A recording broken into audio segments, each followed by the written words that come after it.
मी एक सांगते की धनंजय मुंडे यांना भविष्यामध्ये मंत्रीपद निश्चित मिळणार आहे. तुम्ही वाटल्यास माझं सेव्ह करून ठेवा.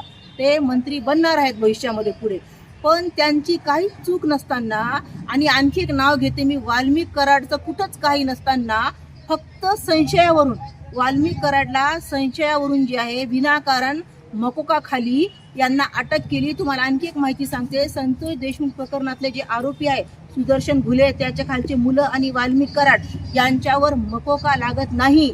यांना जबरदस्ती मकोकामध्ये अटक केली. आणखी एक याच्यामध्ये एक मराठा मुलगा होता, त्या मराठा मुलाला 169 या कलमाखाली त्या मुलाला सोडून दिले. ॲक्च्युली ॲट्रॉसिटी त्याच्यावर झाली होती, ती सोडून देऊन या मुलांना ॲट्रॉसिटी लावली, मकोका लावला आणि यांना अटक करून टाकली. आणि याच्यामध्ये वाल्मिक कराडचा काही संबंध नव्हता. त्यामुळं मला असं वाटतं की वाल्मिक कराड देखील निर्दोष सुटेल आणि धनंजय मुंडे यांना तर मंत्रीपद भविष्यामध्ये निश्चित